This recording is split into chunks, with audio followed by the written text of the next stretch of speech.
Hello, beautiful beings. Welcome to Soul Shift Messages. If you found your way here, trust there's something in this message for you. Understand this space is about growth, truth, and transformation. We don't bypass here, we don't sugarcoat, and not every message will be comfortable, but it will be honest. I speak in flow, and sometimes that includes cussing. It's just part of how the messages come through. Take what resonates, leave what doesn't, and trust your own discernment above all else. Take a deep breath and let's begin. If you are new here, please know at this time I create weekly content in 3 parts. Part 1 focuses on what needs to be revealed. Part 2 focuses on what needs to be understood. And part 3 focuses on what needs to be done. What changes do we need to make in order to embody what we happen to be discussing for the week? This is going to be part 3 for this week, so you're going to be able to find all links to available content in the series in the description box below. And that way, if you come in at any part and you want to explore the other parts that I've already covered, it's all readily available. So this week's topic is presence, and I am calling. Okay, before I dive into the message,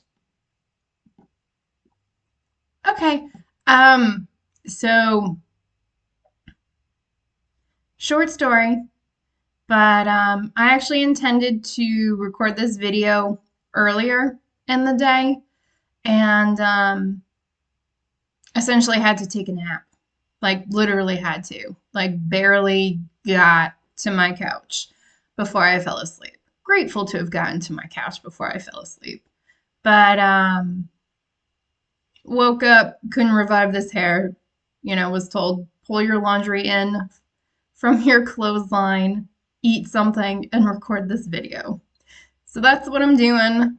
And there's a couple of things they want me to address. So some of you could kind of have your plans being scrambled a little bit. I'm hearing Steve Winwood's Roll With It. It's a good song. If you haven't heard it, roll with it. But that's your guidance too. Roll with it. If things aren't going the way you expect them to, roll with it. Some of you could be napping more. I'll be honest, I'm actually not a napper. Some people are. I'm not. So I know when I nap, I'm getting upgraded. That's why I'm being put to sleep. So if you are napping more than normal, I'm hearing trust that process because you could be getting upgraded too. How do I know I'm being upgraded? When I wake up from these naps, I am groggy as shit. So some of you could be experiencing that as well. They want me to share what I do after I wake up from those naps, and I feel like this might help someone. And long story short, you need to drink some water. You can program that water. You can speak into that water and tell it to ground you back into your body. Like, that will help you with the grogginess. But also, I eat something. Even if I'm not hungry, I eat something. Like, that just seems to really just pull me right back in pretty fast. So, and if you're not super hungry, like I wasn't when I woke up from this nap, so I just ate some ice cream because it melts. So even if I don't want physical food, like it'll go down pretty smooth. So someone may want to try programming their water and eating a little something after you wake up. And yeah, now I'm here recording this. So again, they're just saying just roll with it. You don't have to show up and be doing things perfectly. Just couldn't revive this hair. So I was like, fuck it, hold it back. Let's just get it. So take that if it resonates, leave it if it doesn't. Let's get into this message, all right? So again, this is going to be part 3 for the presence series this week. And I'm calling this message, How Does Presence Become a Way of Life? Understanding presence is only the beginning. Knowing how presence works is also not enough. Presence becomes real only when it is lived. The deepest question is no longer, what is presence? Or even, how do I understand presence? The question becomes, how do I participate in reality in a way that allows presence to naturally emerge? The answer is not found in trying harder, controlling more, or becoming a different person. Presence is embodied by continually refining the way you meet life. Every moment becomes an opportunity to return to reality instead of habit, understanding instead of reaction, and participation instead of resistance. And they're just saying, come back to where you are and focusing on what is actually happening, giving yourself time to process that, and then really consciously choosing how to participate in that, whether it is comfortable or not. Presence begins with inner stability. Many people believe presence means staying open all the time. They try to become more vulnerable, more compassionate, more emotionally available, believing openness itself is the goal. But openness without stability often becomes overwhelm. Some of you may consider yourselves sensitive, energetically sensitive. I'm hearing spiritually sensitive. And they're saying if that's you, you really want to listen to this section because, frankly, is more detailed than some of the others. All right? If your inner foundation is unstable, every difficult conversation, every emotion, every disappointment, and every unexpected change can shake you. You become easily pulled into fear, confusion, people-pleasing, defensiveness, or emotional collapse. Presence requires something deeper. It requires becoming stable enough that you can remain open without losing yourself. This stability does not come from controlling life. It comes from developing an inner foundation that is not constantly dependent on circumstances. Again, this is building that inner stability, that strong foundation that can withstand whatever is going on externally. They're saying, be the eye of the storm. Be in the eye of the storm instead of the storm itself, right? Because in the eye of the storm, like they're showing me the inner cone of a tornado, right? In the center, in the eye of the storm, it's calm. It's everything that's going on around that that's chaotic. Somebody needed a visual to understand it. That's your visual. It grows through honest self-awareness, emotional responsibility, healthy routines, clear values, appropriate boundaries, taking responsibility for your own inner life instead of expecting others to regulate it for you. It's coming up again, babies. They want me to mention it. If you've been here since my codependency series that I did a while back, thank you. But if you have not watched that codependency series, I actually specifically address it. I don't know if it's video.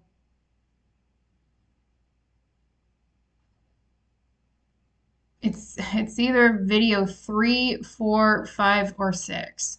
I have a codependency playlist. Take a look, but I think that video where I actually address this talks about the real mechanism behind codependency. And it basically talks about, it's actually pretty in depth about how you cannot self-regulate yourself. And so you reach out to others to help you regulate yourself. That's going to help someone. That's significant for someone.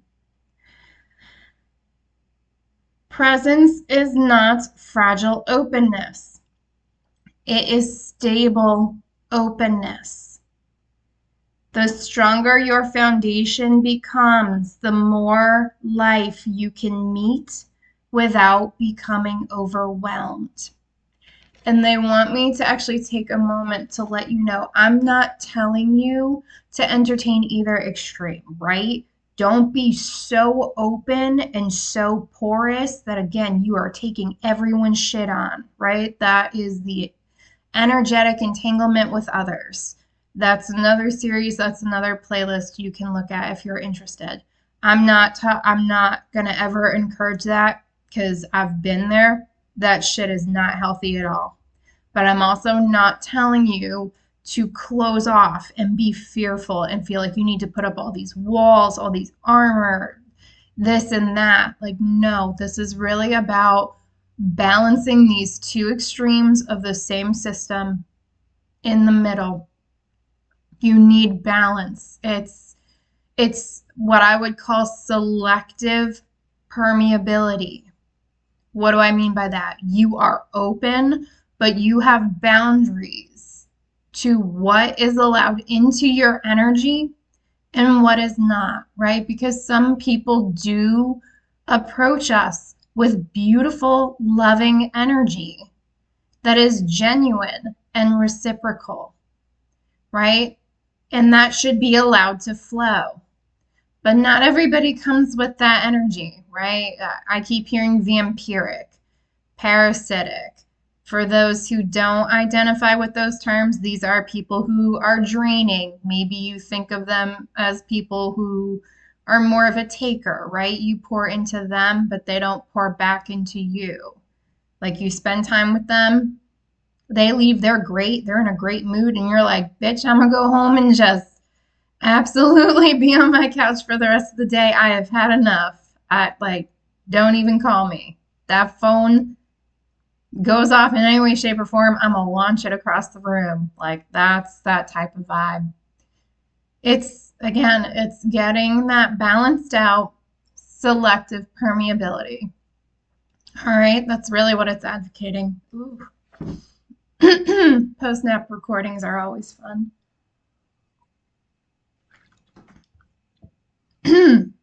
Listen, you said record and I'm here. I ain't complaining. I just need more water. Y'all knocked me out for like 3 hours. I haven't talked in a while. All right. Presence is lost whenever urgency replaces reality. And yeah, we squabble over here. It's fine. We love each other. It's all good. One of the quickest ways to lose presence is desperation. Desperation convinces you that everything is an emergency. It creates tunnel vision. Your attention narrows. Your thoughts speed up. Your emotions become louder. You become focused on escaping discomfort instead of understanding what is actually happening. And I'm just hearing nothing good comes from desperation. Once this happens, reality becomes distorted. Instead of seeing clearly, you begin reacting to fear. Presence asks you to interrupt this pattern. Whenever urgency appears, resist the temptation to solve the problem immediately. You need to pause. This is not about reacting. We are trying to move from reacting to conscious response. You need the pause. Instead, restore your relationship with reality. Ask yourself, what is actually happening?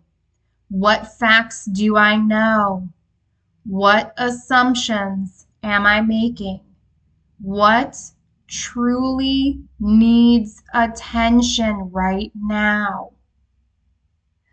Baby, sometimes fear squawks really loud, and you have to be able to really get to the core of, is this actually something that needs to be addressed now? Because even for me, when my fear gets loud, sometimes I really have to take that step back and have that discipline and remind myself that everything is okay in this now moment.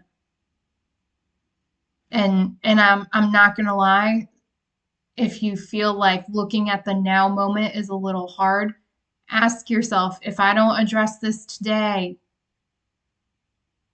is this genuinely going to have a negative impact, right? Because sometimes you just need to shorten the time frame. Like I don't know who needs to hear this, but they just keep telling me like miracles happen every day. And I'm not saying you're going to get a miracle every day, but situations change all the time. Like if it does not even need to be addressed that day, my honest advice to you is leave it the fuck alone. Because even if you're like, well, it's a day away, that's a whole 24 hours. That's a whole 24 hours. That's a longer period of time than you think. A lot can change in a day, right? So I think someone just needs to understand, like, sometimes the best thing you can do is just slow down in the moment. And I'm also hearing, just because someone else considers it an emergency does not mean it needs to be an emergency for you. There's a feeling of accountability with this that does ultimately start and end with you. But if other people are involved too, some of you may have to hold other people accountable as well.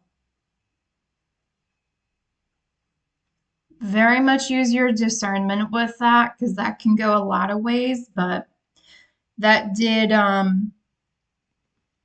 actually come through. So if it comes through, I am going to deliver it.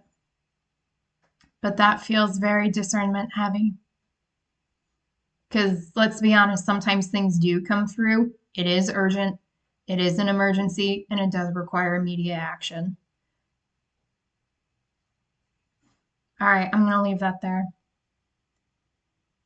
Very often, clarity accomplishes more than frantic effort. You need to pause. Look at it objectively. Presence reminds you that clear perception almost always produces wiser action than desperation. Some of you, when people come through with that urgency energy and you pick that up, it's because you are porous. That is not always your energy. And I am calling that out because some of you need that seed planted. Some of you need to actually ask yourself, is this energy I feel even mine? Some of you need, depending on where you're at in your journey, right? Some of us take that shit, we alchemize it, and we use it for our own stuff. And good for you if you've gotten there. Some of you need to, when you get that pause and you feel that urgency, some of you may want to start practicing saying, I release and return all energy that is not mine back to its source of origin, and see how you feel. Give it a few minutes, see how you feel. They said, say that again. I release and return all energy that is not mine back to its source of origin. If you really want to practice commanding your experience, you can also say, I seal all entryways to prevent that energy from re-entering. Update that how you see fit, okay? Gather your attention instead of scattering it. Presence depends on unified attention. Many people believe distraction only comes from technology or multitasking. It becomes divided by unfinished conversations, imagined futures, repeated worries, old resentments, constant comparison, trying to satisfy everyone. That's that people pleasing. Managing appearances, replaying the past, overthinking every decision. Every unfinished psychological loop quietly pulls attention away from the present moment. As attention scatters, energy scatters with it. Where attention goes, energy flows. You become busy, but not effective. You think constantly, but understand very little. Presence gathers attention back into one place, one conversation, one responsibility, one decision, one breath, one relationship, one moment. Where your attention consistently goes, your life gradually follows. Self-mastery, babies. And I think in the last video, I talked about how that does also include your emotions, because we did dive deeper into that in part 2. But it's also mastery over the mind. And it will take time. Again, this is a lifelong practice, just like it is with integrity. But you need to recognize throwing your attention here, there, and everywhere. Is not helping you. You need to allow shit to complete. If it is in the past, babies, that is just out of your sphere of influence. They're saying you got to start letting that shit go.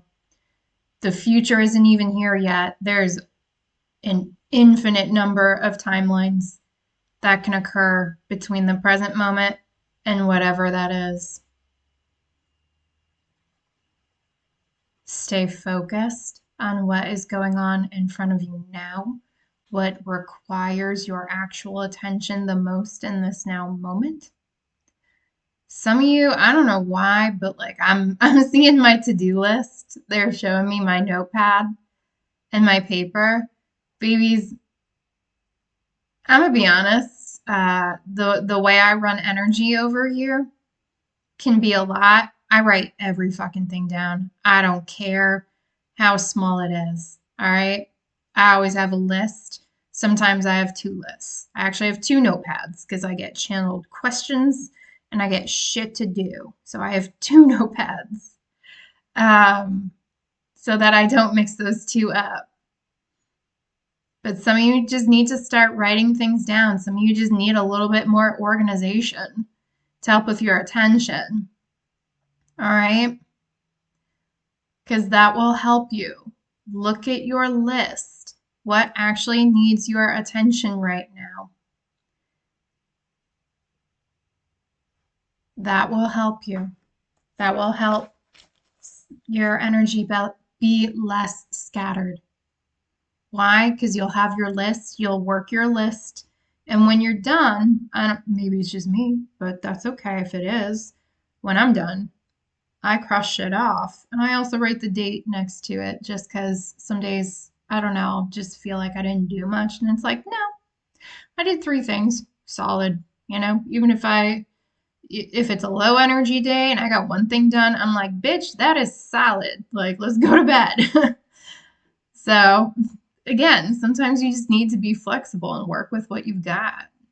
So, baby, some of you just need to like genuinely try to be your own friend.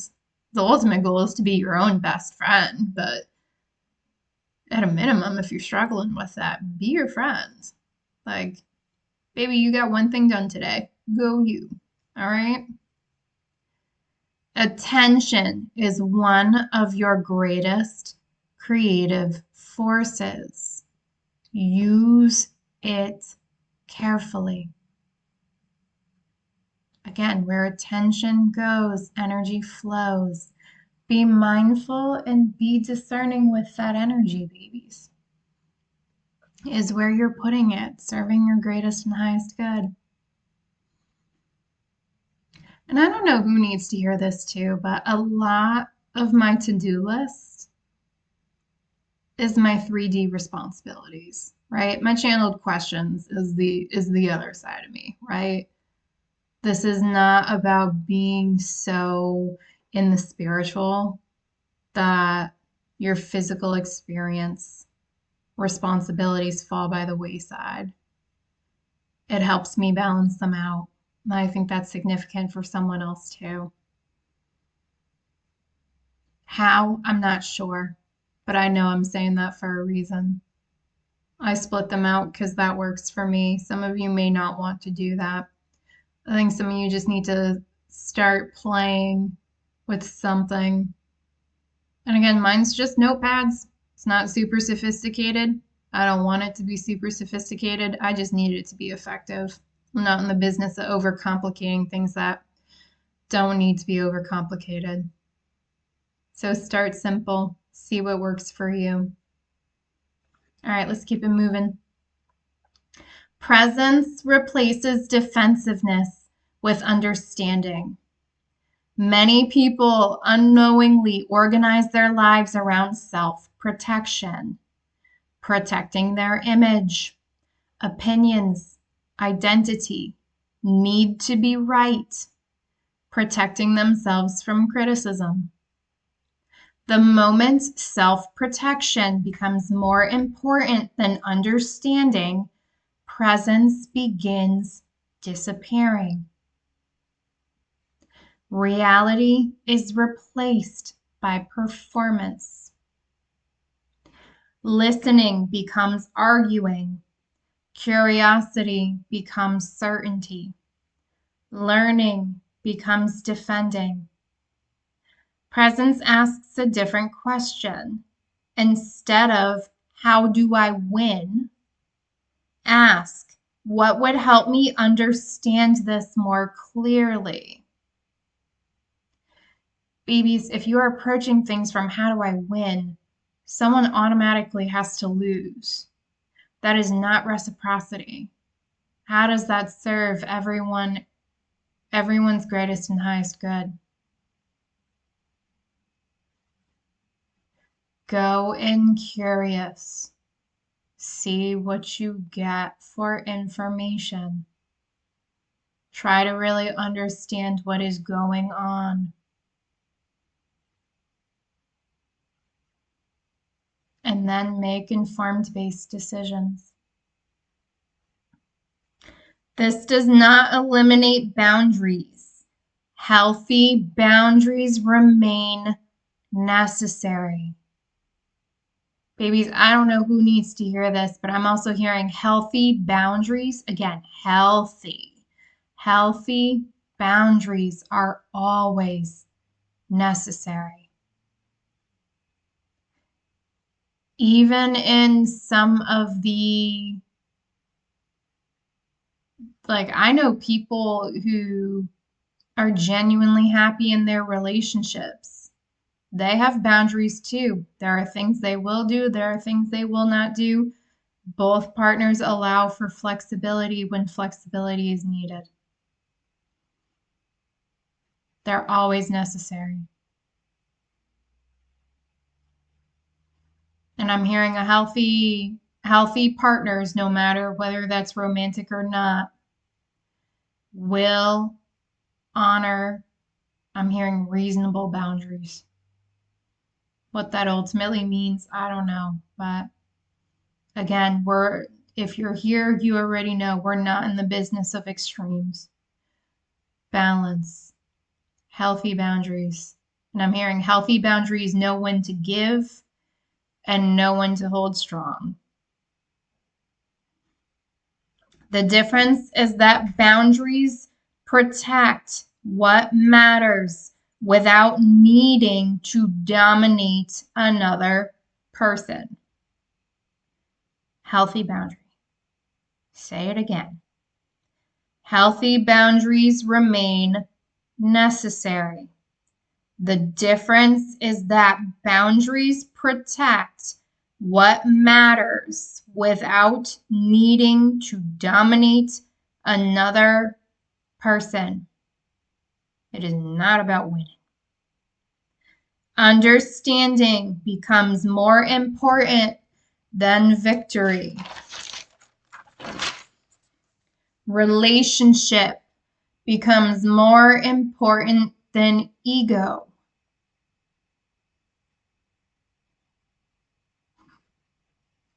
I don't know why they want me to say this, but I'm gonna trust it.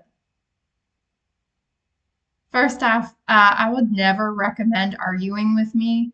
I don't get emotional when people are like actually trying to argue with me. I actually get like, and I've done this for a long time, and this is actually how I can make people crash out like in record time. Um, I listen harder. Like the more emotional people get, the more I really like listen. I don't react. Um, I just really listen to what you're saying because I'm actually trying to understand more often than not what the fuck is going on. Um, and that tends to set people off. And then in my not so great moments, I find when people get emotional and they're trying to argue, they get more repetitive. And I did make an unfortunate decision to tell somebody that I heard you the first 4 times you said it. I'm clear on that. Can you please tell me what what is actually going on here? Like stop repeating yourself. Get clear on like what you're actually trying to communicate. I came out of that fine, but it did unfortunately escalate it. So I don't know why they want me to share this, but like maybe some of you are gonna like be in situations and you're gonna notice you just start having that type of reaction. Like, I don't know. Like when there's conflict, I'm actually trying to figure out what's going on so we can address what is actually happening because that's usually my goal. Like, how do we move through this? Like, how do we repair this? And maybe some of you are going to realize some people actually don't know how to repair things because they can't actually communicate how they feel. I genuinely have no idea. You know, babies, this might go back to the point I made in part one about needing to be understood. Because you know what? When I do that, I gotta be honest, people don't understand. And I'm okay with that. Because some of you are just gonna start clocking that some people are just really acting from ego. And some people just don't actually understand why they're even doing things either. Like their ego got triggered. They are absolutely having that emotional reaction. And for some of you, like, that's just going to be the end of it. It's like, okay, so your ego got hurt. Like, okay. Also feel like they want you to clock who is really approaching conflict from a victory perspective.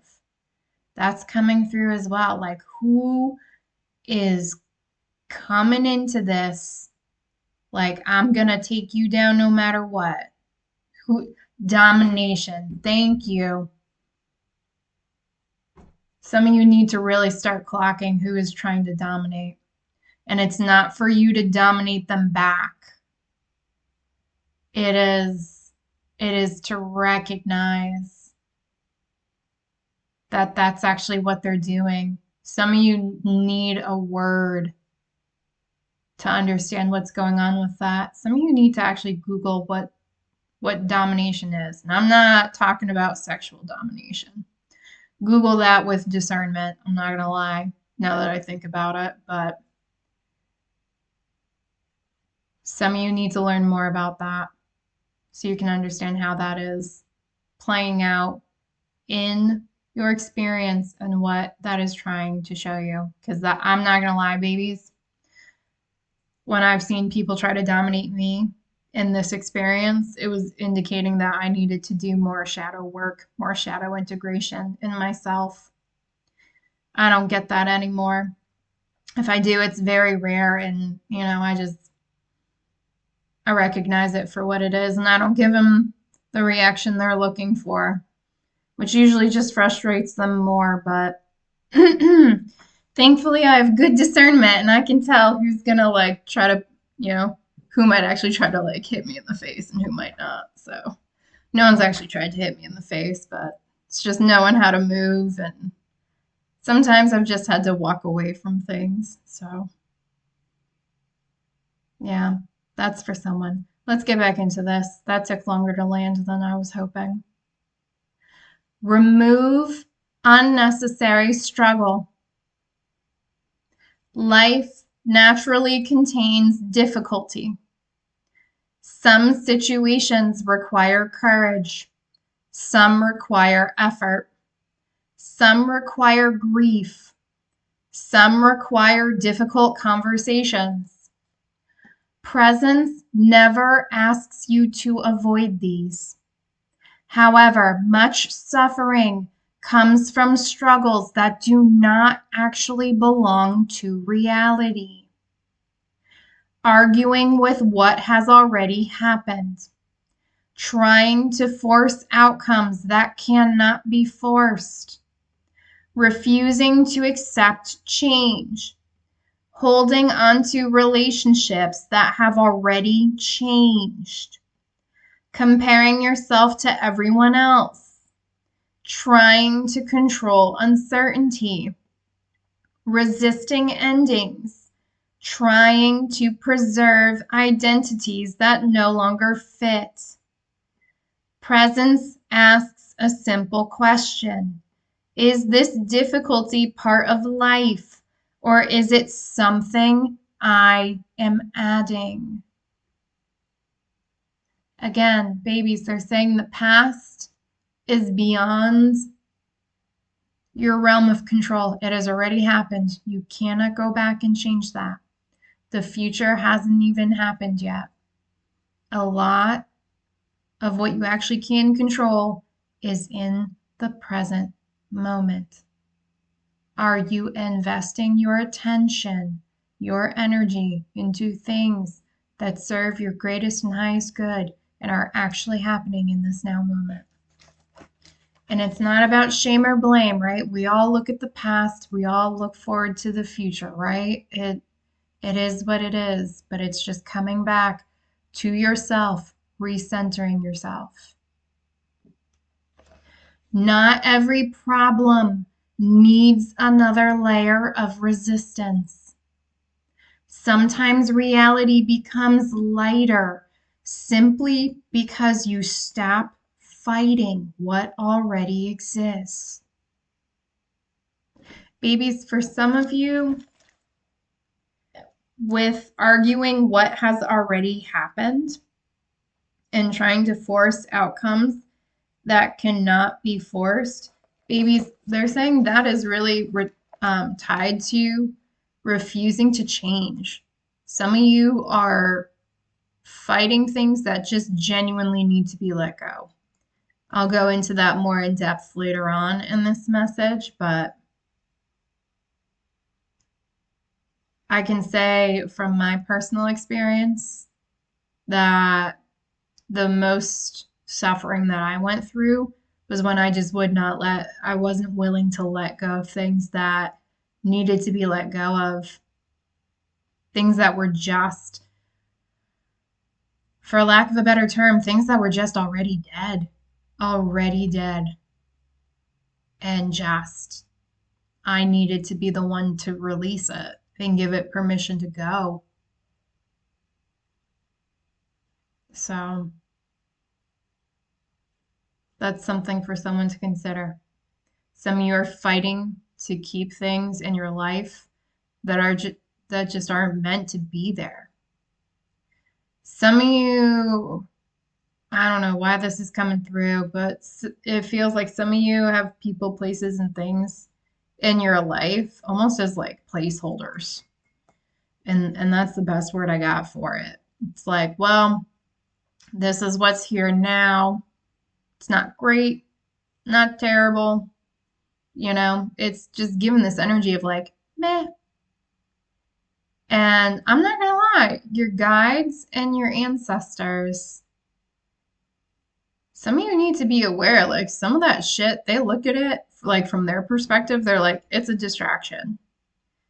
Like, for example, like if you're in a relationship and it's just okay, they're like, let that person go. Like, why are you settling for something that's just okay? Because some of you need to realize, like, as long as you have a space occupied, how are they supposed to bring something in that's better? Right? Baby, some of you need to get really discerning about the fact that you have to tell the universe no. Like, if something's just okay, and especially something, I don't know why I'm feeling like you're not emotionally over invested in this.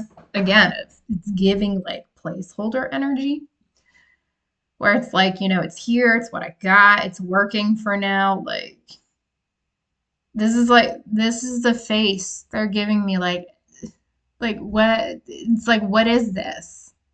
Do you want this or not? For my tarot people, it's like, you want an emperor, you want an empress, what the fuck are you doing with a page? A knight. Like, what? It really is giving this energy of like, what the fuck is this? Some of you need to stop confusing the universe.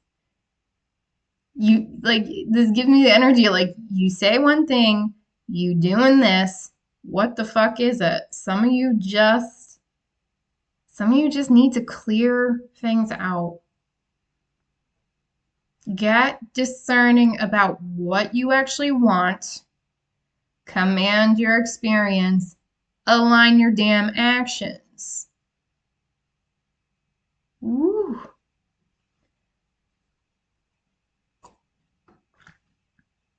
You send mixed signals to the universe. You ain't getting what you want. I don't know who needs to hear that. Get real clear. Because you know what? it doesn't serve anyone, right? Let's say that meh kind of relationship that you have, not only are you preventing the person that you actually want to be with from being able to come into your experience, you're also blocking that other person from moving on to who they're supposed to be with. You're both stunting each other's growth, whether you're looking at it from that point of view or not.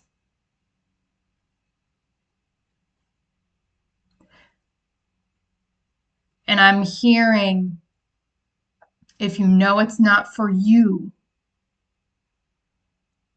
even if it hurts the other person, and they're saying you don't have to end it in a way, again, you can honor your truth without causing unnecessary harm.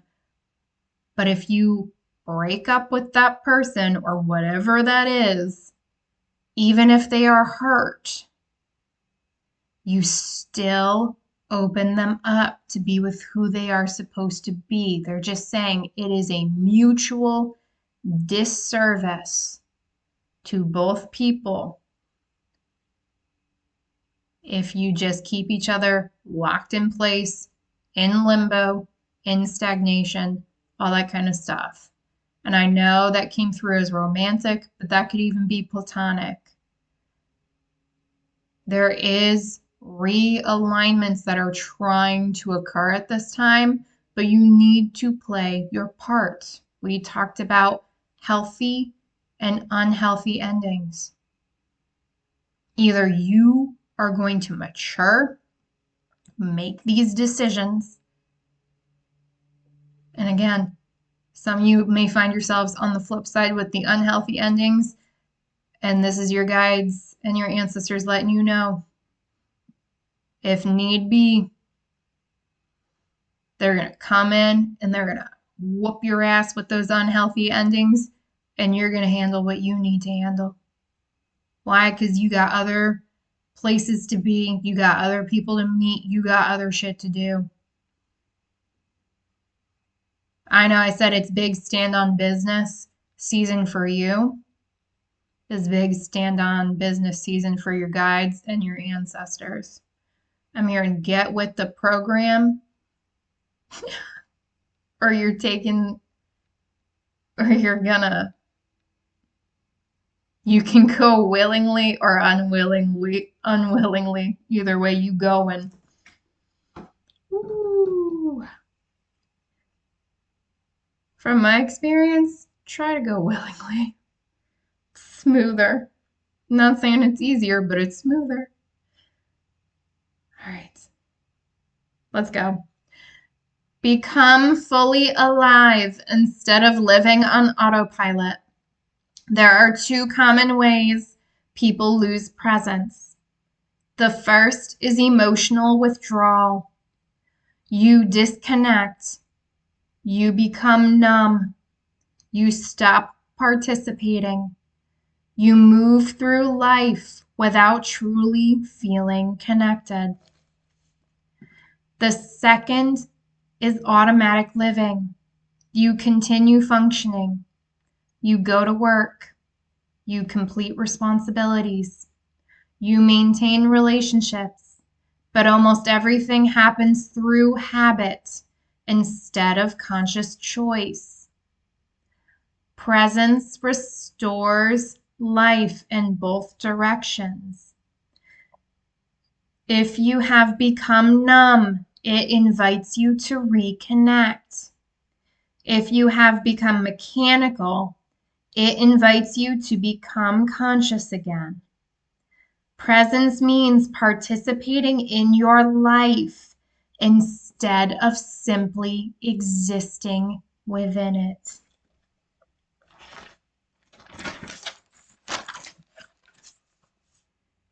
Let your emotions teach you instead of control you. Emotions are not problems. They are not commands either. They are information. Fear may reveal uncertainty. Anger may reveal a violated boundary. Sadness may reveal something deeply loved. Joy may reveal what nourishes your life. Confusion may simply mean more understanding is needed. Many people either suppress emotion or become consumed by it. Those are those polar opposites, those extremes. Presence offers another path. Listen first. Understand what the emotion is communicating. Then decide how to respond. Pause. Observe what is actually happening. Understand what it's trying to communicate. Then act. Discipline. Self-mastery. Maturity. That is what's being asked for. I just heard that's what's being demanded. Your emotions deserve respect.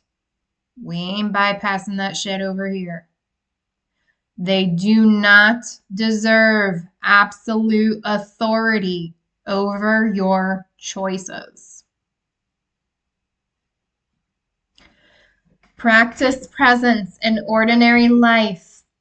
Many people wait for extraordinary experiences before they believe transformation is happening. Presence grows somewhere much simpler. It grows while washing dishes, during conversations, while driving, during meetings, while eating, while resting, while working, while apologizing, while listening, while helping, while being interrupted. How you meet ordinary moments becomes how you meet extraordinary ones. Presence is not built during peak experiences. It is built through thousands of ordinary moments lived consciously. They said, honor what I was going to say. Lived consistently. Consistently and consciously. Small actions repeated consistently shape character far more than dramatic breakthroughs. And babies, as someone who's been doing this work for quite some time, you don't often get the dramatic breakthroughs. You really don't. Like, for me, it's like I wake up and I just start responding differently. Things just don't impact me the way they did before. My biggest breakthrough moments happen in like the smallest ways.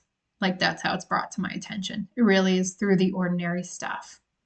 You know, I don't wake up and my team starts playing Hallelujah because I reached a new threshold overnight. Like, that's not how it is. All right. So if you're waiting for that, my advice is don't hold your breath because it ain't going to end well. Stop dividing life into false opposites. The mind often forces unnecessary choices. Either I am strong or kind. Either I act or I wait. Either I accept this or I change it.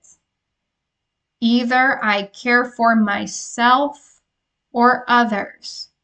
Again, extremes, polar opposites. Reality is rarely this simple. Presence allows opposites to work together. Balance them out. Strength can be gentle. Compassion can establish boundaries. Patience can support decisive action. Acceptance often becomes the foundation for meaningful change. Wisdom rarely chooses one extreme. It learns how both qualities belong together. Let joy become quiet. Joy does not need to become performance. It does not need recognition, comparison, or to be displayed. Meaning often appears inside ordinary experiences. A shared meal, an honest conversation, helping someone quietly, watching the sunset, laughing with friends, doing meaningful work, resting after effort. Presence allows simple moments to become enough. Life does not need to become extraordinary before it becomes meaningful. Babies, they just don't want you to lose sight of the things that really matter and the things that really pour back into you. Some of you need to be reminded that some of the soul filling things that occur in this experience are just some of the simplest things. I mean, babies, a lot of these don't even need to cost a lot of money. An honest conversation is free. So is watching the sunset, you know? Some of you really need to think about what actually fills you at that soul level and look at how do you bring some of those things back into your experiences, especially if you identified with numbing or really just like living on that autopilot. You need to bring soul back into your experience. You need to bring essence back in.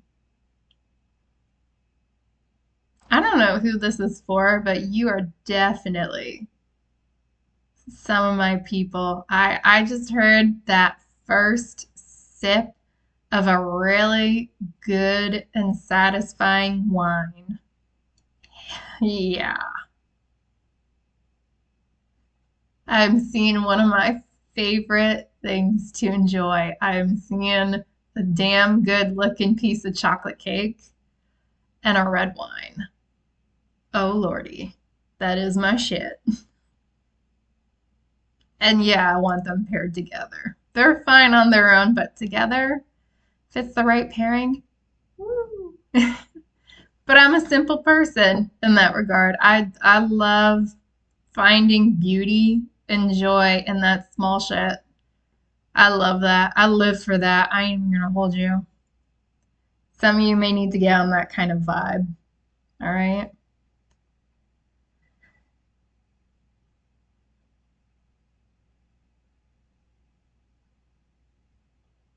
Honor natural endings. Everything moves through seasons. Relationships change. Projects finish. Ideas evolve. Roles change. Identities mature. Babies, this is inevitable in this experience. It's just inevitable. To fight this would be like fighting gravity. How's that going to work here? Some things complete their purpose. Many people continue holding on because letting go feels like failure. Presence recognizes something different.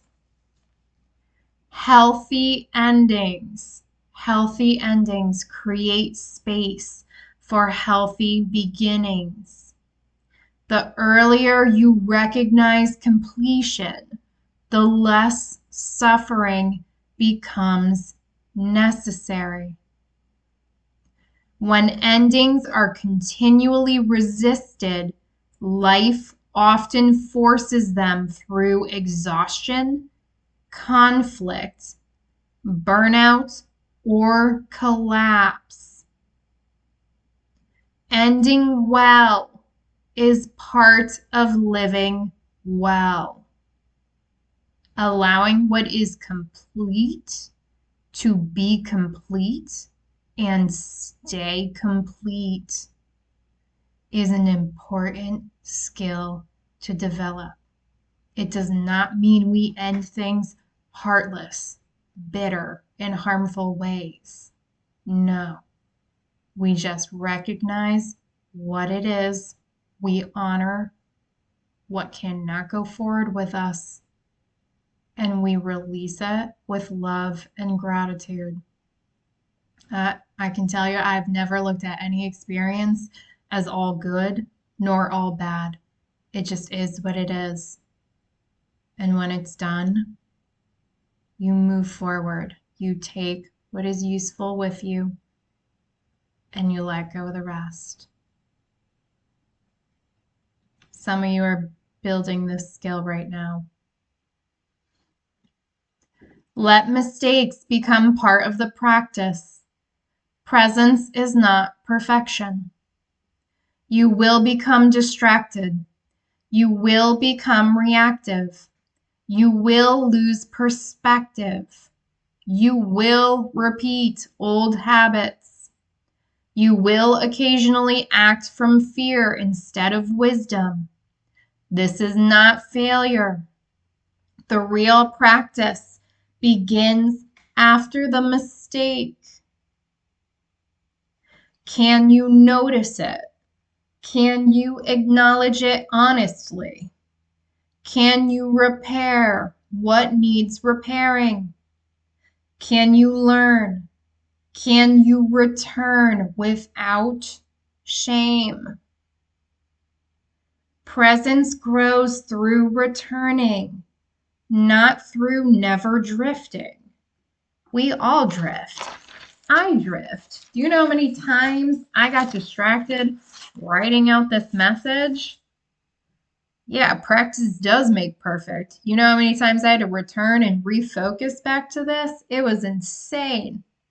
But I also know it was being done so I could get that practice in. Like, am I going to actually practice what I preach? Hell yeah. Because that's how I roll down here. But yeah, it was a struggle, but we got there. Live according to rhythm instead of perfection. Many people unconsciously expect themselves to remain calm, clear, focused, patient, and balanced all the time. Life does not move this way. Who the fuck can actually manage that? Not me, that's for sure. But energy, attention, and relationships change. Understanding deepens. Confidence rises and falls. Periods of action alternate with periods of rest. Speaking alternates with listening. Growth alternates with integration. You cannot be growing all the time. Sometimes you do genuinely have to integrate. And sometimes that integration requires more time than you think. I ain't gonna lie. I've been doing some very serious integration over here for like the last 2 months. We really cleaning this energetic house of mine. All right. And sometimes that growth can feel like stagnation. But I also know me. I know how we work. I know how we function. I know when things kind of feel like I'm not growing, I'm not moving. I'm in an integration season. All right. That's going to be significant for someone. Presence works because it respects these rhythms instead of resisting them. The goal is not permanent consistency. The goal is remaining connected to reality through every season. Practice precision instead of excess. Presence becomes increasingly precise. It asks for exactly what each situation requires, no more, no less. Sometimes speaking is needed. Sometimes silence is needed. Sometimes waiting is wise. Sometimes immediate action is necessary. Sometimes kindness comforts. Sometimes kindness tells the truth. Presence is never mechanical. It responds according to reality instead of habit. Wisdom is not doing more. Wisdom is doing what belongs. That's why I shared the story about how I act in conflict as well. I stayed focused on what actually needed to be done and nothing more. Still triggered the shit out of the other person, but that wasn't really mine to hold. But again, some of you need to be focused on what actually needs to be done. What does the moment require? And sometimes that is what is actually going on here. What is actually happening? What is actually causing this reaction? I don't know why, but I'm just hearing talk to me. Like, tell me what is going on. Somebody may be sick of being a mind reader. You could feel this way about someone. Someone could feel this way about you. Babies, I am telling you, I said this a while ago. I think it might have been in like the trust or the love series, which I don't even know how many weeks ago that was, but I got the download that you cannot have healthy relationships of any kind if people cannot properly communicate. We are being called to enter a level of maturity that not everyone is capable of reaching. And they're saying you need to use that information as discernment. And for some of you, that's going to help you make decisions of where certain things need to end. Not everybody communicates very well, babies. Some people are willing to work on that, others not so much. We all make decisions at the end of the day. I'm going to leave it there. Recover the energy you have been wasting. Much of your exhaustion does not come from life itself. It comes from unnecessary psychological effort, trying to control uncertainty, defending every opinion, managing your image, overthinking, replaying conversations, imagining future disasters, holding resentment, carrying responsibilities that are not yours, refusing to let go, maintaining identities that no longer fit. Presence quietly frees enormous amounts of energy by ending these habits. That energy becomes available for what truly matters. love, creativity, learning, healing, service, rest, meaningful work, genuine connection. Presence is not only peaceful, it is efficient. Let life become simpler. Presence does not make reality simplistic. It removes unnecessary complication. You stop creating stories where facts are enough. You stop assuming motives you cannot know. You stop solving problems that have not yet happened. You stop treating every feeling as unquestionable truth. You stop confusing imagination with reality. Life often becomes clearer because your mind adds less distortion.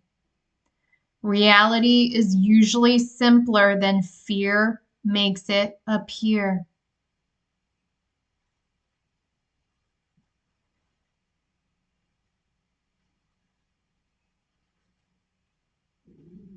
Baby, some of you just, if you have a tendency to make assumptions, I'm going to be honest, you need to be a better communicator. You need to ask more questions. Even if they're not comfortable questions, your guidance is ask more questions. You need to build your understanding before you start responding because you're making assumptions and you're just reacting. Again, there's a level of discipline and self-mastery that is being called for here. And it will take time to get there, but they're saying you can start now. And that is your guidance. It's time to really be honest with yourself and about others. Allow your character to be shaped by reality. Character is not created through image. It is formed through repeated participation.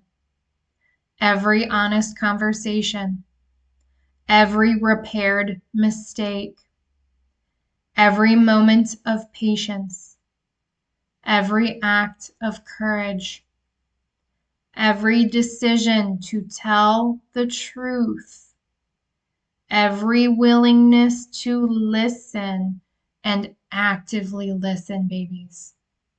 Don't be listening while coming up with your response. Remain present. Actively listen. Understand, then respond.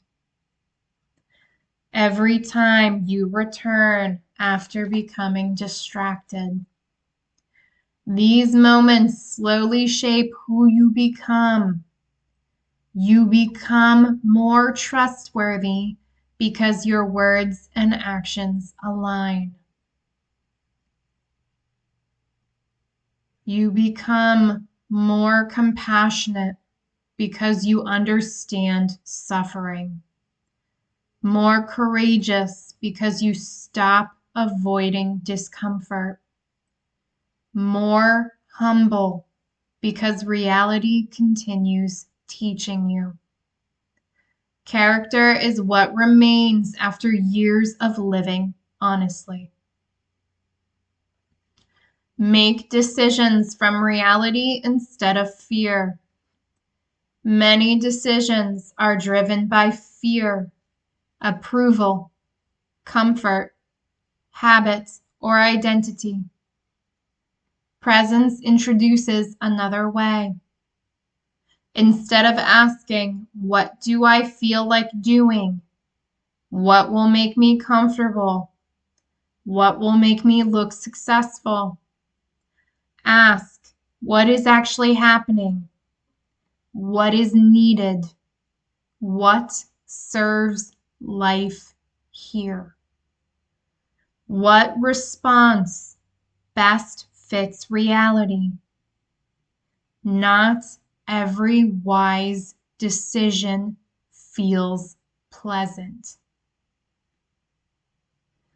But decisions become increasingly coherent when reality becomes your reference point instead of emotion or image. Develop emotional maturity. Presence gradually transforms emotional maturity. You stop expecting life to remove every discomfort. You learn to remain present during uncertainty. You stop waiting for perfect certainty before acting responsibly. You stop taking everything personally. You become interested before becoming reactive. You move from emotional dependence toward emotional responsibility. Not because you stop feeling, because you become capable of feeling without being ruled by every feeling. Learn to trust participation instead of control. Presence develops a different kind of trust, not blind optimism, not passive acceptance. Living trust. You begin trusting that you can meet reality even when it is difficult, that emotions can be experienced without controlling you, that conflict can be survived, that mistakes can be repaired, that healing takes time, that growth cannot always be rushed, that life continues moving even when certainty is unavailable. You stop demanding guarantees before participating. Trust becomes confidence in your ability to meet reality rather than confidence that reality will always be easy. Take responsibility without carrying everything. Responsibility changes completely. It no longer means fixing everyone, preventing every mistake, controlling every outcome, making everyone happy. Instead, it becomes notice clearly, respond honestly, care appropriately, respect boundaries, repair when necessary, learn continuously, release what does not belong to you. Presence creates clean responsibility. You become accountable without becoming burdened by everything outside your influence. Remember that presence is shared. Presence is never only personal. Every conversation influences both people. Every act of listening changes a relationship. Every moment of honesty creates trust. Every fearful reaction affects the environment around you. The way you participate teaches others how they can participate. You cannot control another person, but you can create conditions that invite greater honesty, safety, understanding, and connection. Presence quietly transforms relationships through the quality of your participation. Babies, I don't know who needs to hear this, and I know from conversations with others that this is going to be very important for the new relationships. They don't have to be romantic, but just the new relationships that are getting ready to load. You need to teach others how you want to be treated. Again, honor your truth without unnecessary harm, but people need time and space to learn how to treat you. What are your boundaries? What are their boundaries? It is a dance, for lack of a better term. All right? You need to be able to communicate what you need and to do it in a way that does not cause harm. Again, if you do unintentionally cause harm, repair. But that's really going to be important. Healthy relationships need clear communication. It is crucial. Return again and again. Presence is cumulative. One moment matters. 1,000 moments change a life. Transformation rarely happens through one profound realization. It happens through countless small returns. You notice yourself becoming reactive. You return. You notice yourself becoming defensive. You return. You notice yourself becoming distracted. You return. You notice yourself becoming controlling. You return. You notice yourself becoming absent. You return. Every return strengthens your ability to return again. Eventually, what once required effort begins to feel natural. Presence stops feeling like a technique. It becomes your way of living. It is a skill. It is a habit. You need to build it, embody it, practice it. The deepest transformation is not becoming a person who is always calm, always aware, or always in control. It is becoming someone whose relationship with reality is trustworthy. Someone who does not distort truth to protect their ego. Abandon themselves when life becomes difficult. Abandon others when relationships get uncomfortable. Someone who can experience grief without losing hope. Power without domination. Power without domination. Love without possession. Knowledge without arrogance. Rest without avoidance. Action without compulsion. Strength without hardness. Gentleness without weakness. Truth without cruelty. Humility without self-rejection. Such a person no longer has to chase presence because presence naturally emerges from the way they live. Ultimately, presence is not something you achieve.